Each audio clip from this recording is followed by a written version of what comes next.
છે બધાને? મજા? હવે જો ઘણા વિદ્યાર્થીઓ એવા છે કે લગ્ન ગાળામાં પડ્યા છે અત્યારે, પણ આપણો વિડીયો એવો છે કે તમે 8 વાગે કે 11 વાગે 9 વાગે જ્યારે અમે વિડીયો મૂકીએ છીએ ત્યારે જે સમય પ્રમાણે એ સમયે ન જુઓ ને થોડીક વાર રહીને પછી જુઓ તો પણ જોઈ શકાય. એટલે ફરજિયાત બધાએ લેક્ચર તો ભરવાનો જ છે.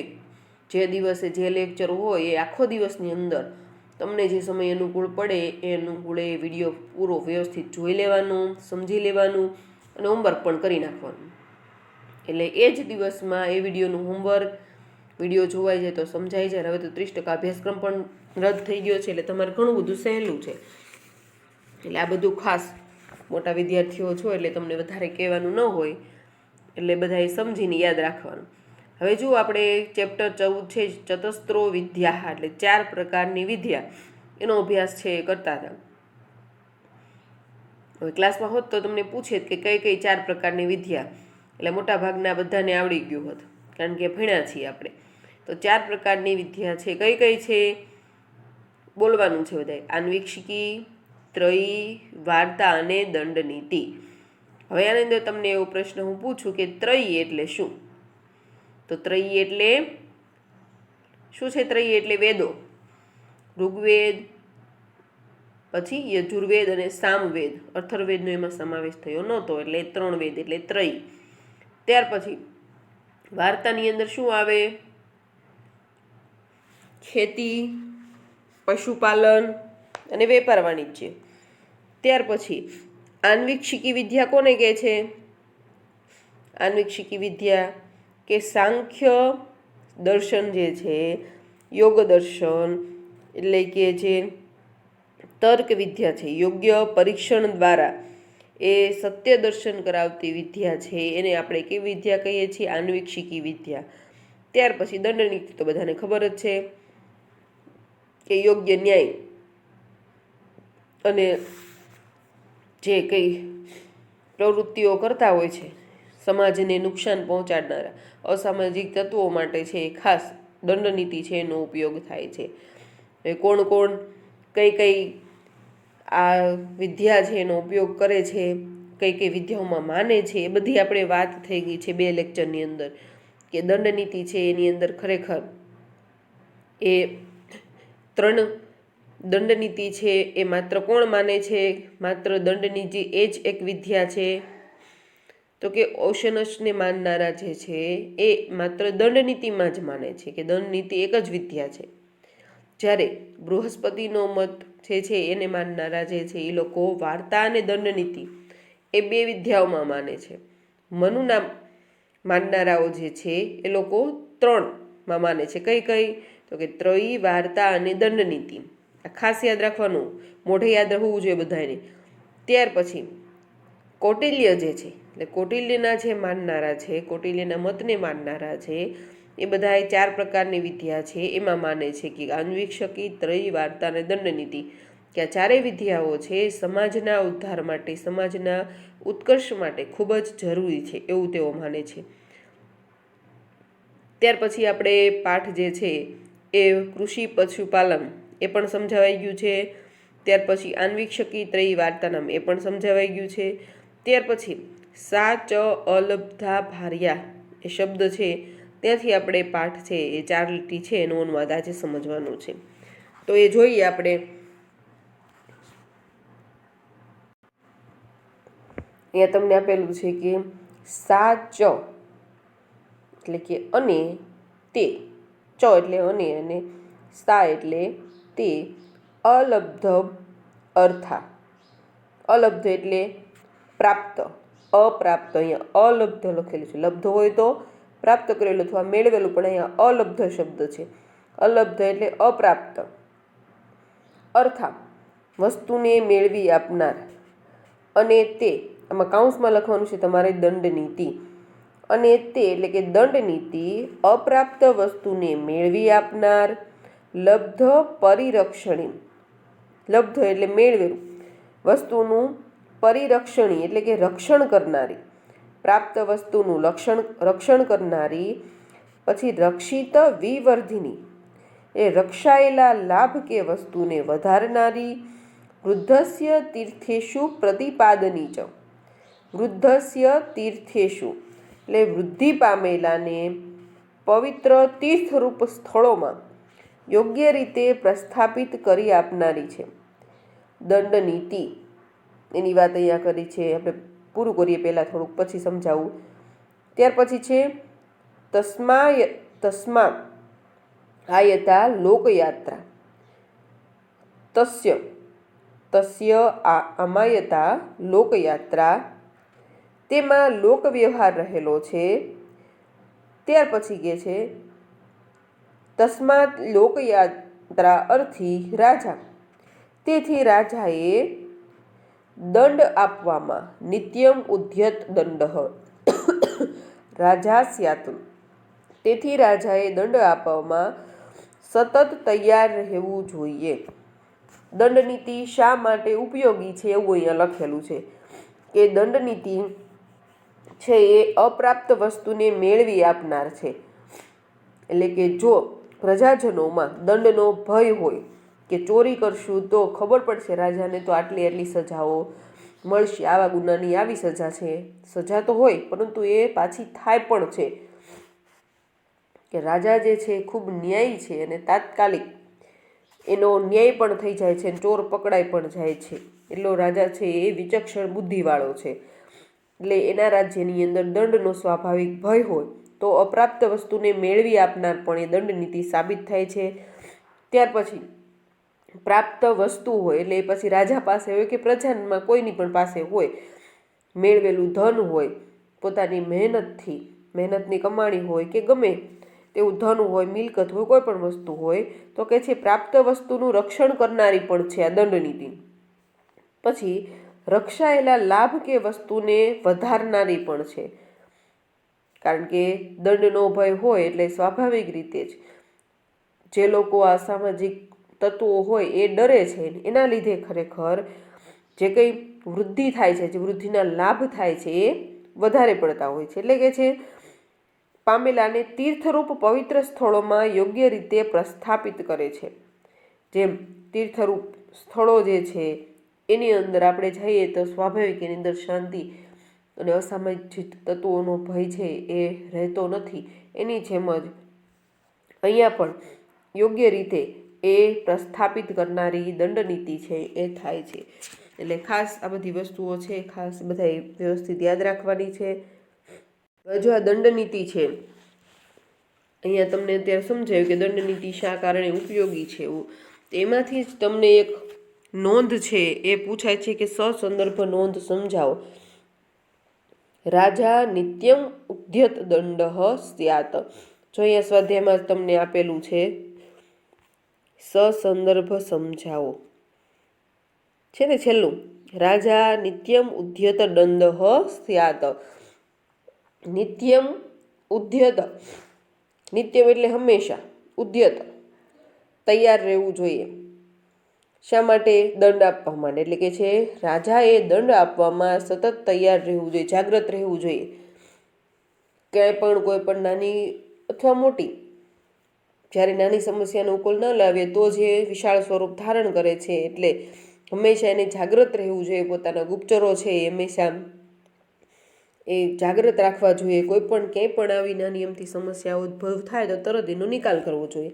એટલે કે છે કે રાજા નિત્યમ ઉદ્યત દંડ સ્યાત. રાજાએ દંડ આપવામાં સતત તૈયાર રહેવું જોઈએ. તો જો તમને સસંદર્ભ નોંધ સમજાવો પૂછે તો તમને કીધેલું જ છે, છતાં પણ આપણે લખવાનું કે પ્રસ્તુત વાક્ય જે છે કૌટિલ્યના અર્થશાસ્ત્રના પ્રથમ અધિકરણમાંના ચતસ્રો વિદ્યા નામના ગદ્યમાંથી લેવામાં આવી છે. અને આ ગદ્યની શૈલી છે ખરેખર ખૂબ વિશિષ્ટ છે. અને આની અંદર અમુક વિષયના એટલે કે ચાર વિદ્યાઓ છે, તો ચારેય વિદ્યાઓ છે એ બધા જ જે ગુરુઓ છે એ બધા જ આ વિદ્યાઓમાં માનતા નથી. એટલે કે આચાર્યો છે બધા ચાર વિદ્યાઓ માનતા નથી. અમુક એકમાં માને છે, અમુક બેમાં, અમુક ત્રણમાં. એમાં તમને નામ યાદ હોય તો લખવાના પરફેક્ટ.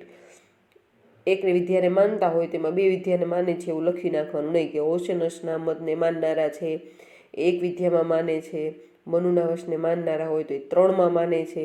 એટલે આ રીતના સાચું ખબર હોય તો જ લખવાનું. અત્યારે એમ નામ લખી નાખવાનું કે ઘણા બધા કોક અમુક આચાર્યો એક વિદ્યામાં માને છે, જ્યારે અમુક છે 2 વિદ્યામાં માને છે. એ રીતના તમારે લખવાનું રહે. ત્યાર પછી કૌટિલ્ય જે છે એ પોતાનો મત પ્રસ્તુત કરે છે, અને કૌટિલ્ય છે એ 4 વિદ્યાઓમાં માને છે, અને 4 વિદ્યાઓના નામ તમારે લખવાના રહે. કઈ કઈ 4 વિદ્યાઓ? આન્વીક્ષકી, ત્રયી, વાર્તા અને દંડ નીતિ. ત્યાર પછી એ પહેલે પેરેગ્રાફ થયું. બીજા પેરેગ્રાફની અંદર તમારે લખવાનું કે રાજા પાસે પોતાની નૈસર્ગિક શક્તિ અને પ્રતિભાથી રાજકાર્યમાં એને સફળતા મળતી હોય છે. કે રાજા કેવો છે? રાજાની પાસે જો કુદરતી એવી શક્તિ હોય અને એની પ્રતિભા એવી હોય તો ખરેખર રાજકાર્ય જે છે, એટલે કે રાજ્યનું શાસન છે એ સફળતાથી ચલાવી શકે છે. અને પોતાના શાસનકાળની અંદર ખરેખર એ પોતાનું રાજ્ય છે એની અંદર બધી જ આ જે નીતિઓ છે એનું વ્યવસ્થિત પરિપાલન કરાવી અને એ સફળ થઈ શકતો હોય છે. પોતાનું રાજ્ય છે એની સીમાઓનો વિસ્તાર પણ કરી શકે અને આર્થિક રીતે પોતાના રાજ્યને સમૃદ્ધ પણ બનાવી શકે. ત્યાર પછી છે કે જો આ દંડ નીતિ વધારે પ્રમાણમાં થાય તો પણ એ ખરેખર અસફળતા નોતરે છે. રાજા માટે ખરેખર એ અસફળ કહેવાય. એટલે યોગ્ય સમયે અને યોગ્ય રીતે એ દંડ નીતિ, ટૂંકમાં બધી જ નીતિઓનો ઉપયોગ છે એ થવો જોઈએ. એટલે રાજાએ પ્રવચન અને પ્રયોગમાં નિપુણ એવા લોકો પાસેથી, એટલે રાજાએ હંમેશા જે લોકો પોતાના વડીલો છે કે પછી આચાર્યો છે એની પાસેથી આ બધી નીતિઓનું જ્ઞાન છે એ મેળવવું જોઈએ. અને ઘણા બધા એવા અવસરો હોય કે જેની અંદર એના ઉકેલ માટે થઈને, પ્રશ્નોના ઉકેલ માટે થઈને આચાર્યો જે છે, પોતાના વડીલો છે એની પાસેથી મત મંતાંતર કરી અને એ પ્રશ્નોનો ઉકેલ પણ લાવવો જોઈએ. ઉપદેશને વ્યવહારમાં લેનારની પાસેથી દંડ નીતિનું જ્ઞાન પ્રાપ્ત કરવું જોઈએ અને તેને પ્રયોગમાં લાવવું જોઈએ. એ ખરેખર આચાર્યો પાસેથી જે જ્ઞાન લે છે રાજા, તો એને યોગ્ય સમયે ઉપયોગમાં પણ લેવું જોઈએ. આ બધું તમે આનો અર્થ વિસ્તાર પૂછાય તો એની અંદર તમારે લખવાનું રહે. ત્યાર પછી આપણે આપણો પાઠ છે એ આનો અનુવાદ એકવાર ફરીવાર બોલી જાઉં છું, ખાસ બધા યાદ રાખજો. સાચ અલબ્ધ લ અર્થાહ, અલબ્ધ લાભાર્થા, લબ્ધ પરિરક્ષણી, રક્ષિત વિવર્ધની, વૃદ્ધસ્ય તીર્થેષુ પ્રતિપાદની ચ. અને તે અપ્રાપ્ત વસ્તુને મેળવી આપનાર, પ્રાપ્ત વસ્તુનું રક્ષણ કરનારી અને રક્ષાયેલા લાભ કે વસ્તુને વધારનારી, તેમજ વૃદ્ધિ પામેલાને તીર્થરૂપ પવિત્ર સ્થળોમાં યોગ્ય રીતે પ્રસ્થાપિત કરનારી છે. ત્યાર પછી છે તસ્માત આયતા લોકયાત્રા, તેમાં લોકવ્યવહાર રહેલો છે. તસ્માત તેમાં લોકવ્યવહાર રહેલો છે. લોકયાત્રા એટલે લોકવ્યવહાર રહેલો છે. ત્યાર પછી તસ્માત લોકયાત્રાર્થી રાજા નિત્યમ ઉદ્યત દંડ સ્યાત, તેથી રાજાએ દંડ આપવામાં સતત તૈયાર રહેવું જોઈએ. હવે ત્યાર પછીનો અનુવાદ છે કે રાજા વાર્તયા પ્રાપ્તેન કોશેન, રાજા વાર્તા, વાર્તા શબ્દનો અર્થ શું સમજવાનો છે? ખેતી, પશુપાલન અને વેપાર વાણિજ્ય.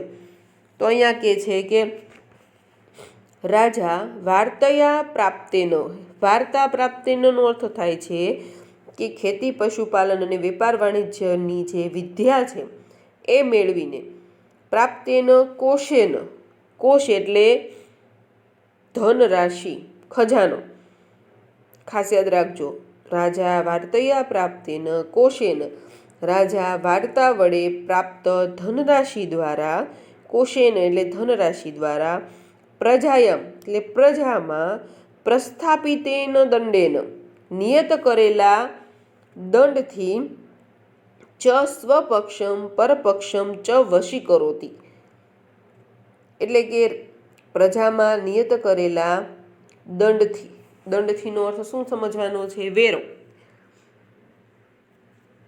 પહેલાંના સમયની અંદર જે કંઈ પણ જેની ખેતીની અંદર જેવું ધન થાય, ધન એટલે ટૂંકમાં એની ખેતી પાક એનો જેટલો થાય એમાંનો અમુક ભાગ છે એને રાજકોષની અંદર જમા કરાવવાનો હોય.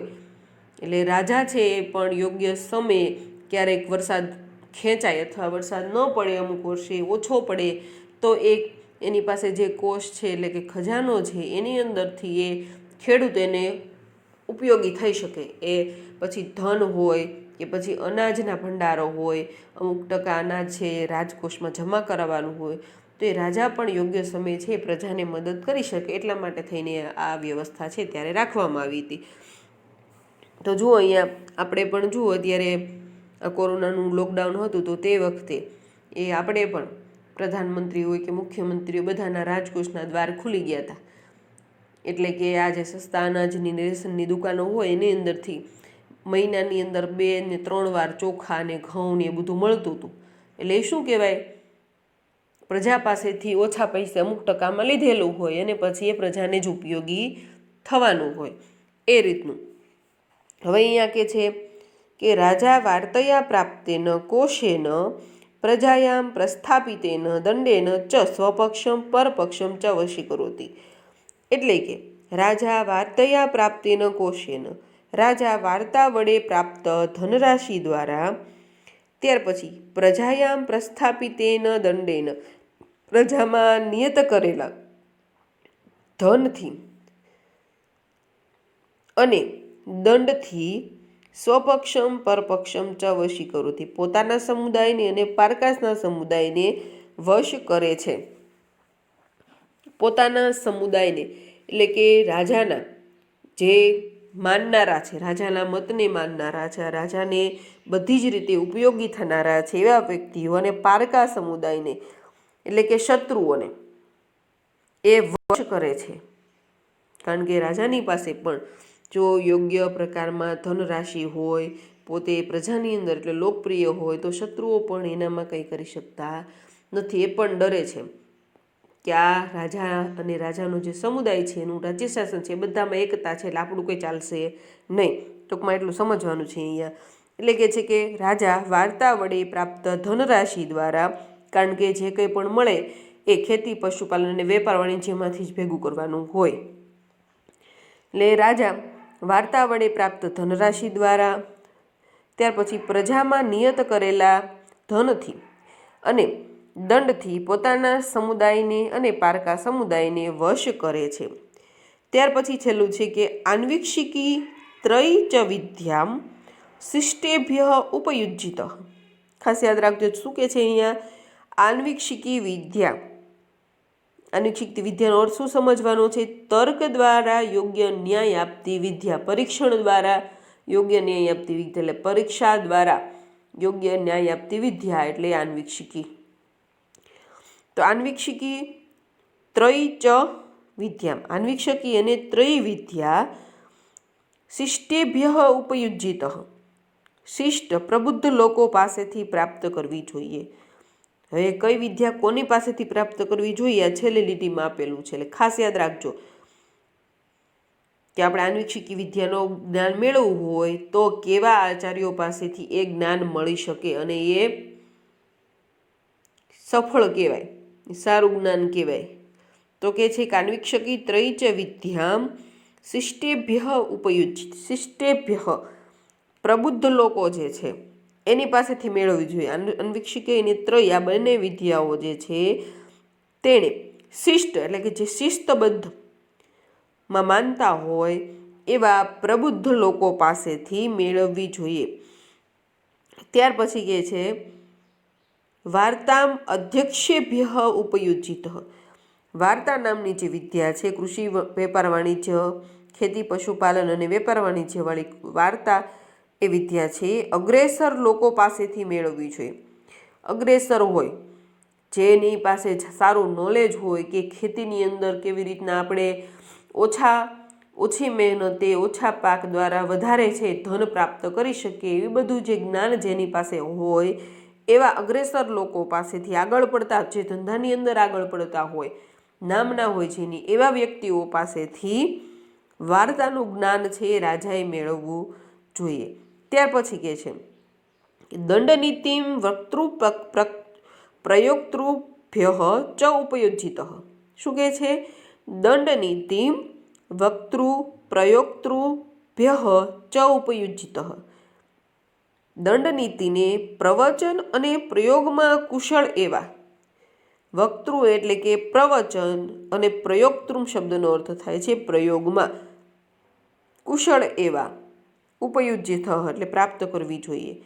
દંડનીતિને પ્રવચન અને પ્રયોગમાં કુશળ એવા લોકો પાસેથી પ્રાપ્ત કરવી જોઈએ, કારણ કે દંડનીતિ છે એને સમાજની અંદર સ્થાપિત કરવા માટે થઈને એવા વ્યક્તિની જરૂર હોય જે બોલે તો એના બોલ છે સામેની વ્યક્તિઓમાં ધ્રુજારી ઉપાડી દેતા હોય કે નહીં, આણે કીધું છે કે આવા આવા ગુના થશે તો આવી સજા મળશે તો ખરેખર થશે જ।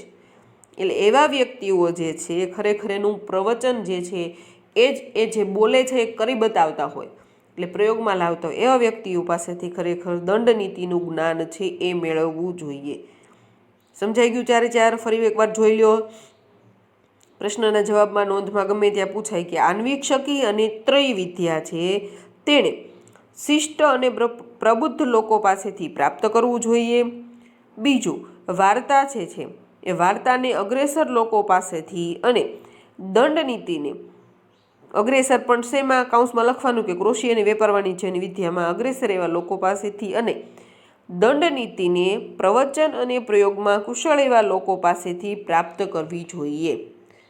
હવે આ રીતે આપણો આ પાઠ છે એ આપણે પૂર્ણ કરીએ છીએ અને આવતા લેક્ચરમાં મળશું।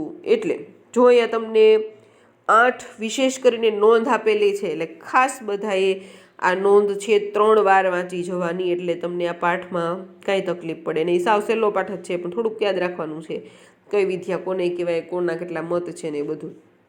તો આપણે આવતા લેક્ચરમાં મળશું, એટલે આ પાઠનો સ્વાધ્યાય બાકી છે એ લઈ લેશું અને બાકીનું જે આગળ ભણવાનું છે એ પણ શરૂ કરશું।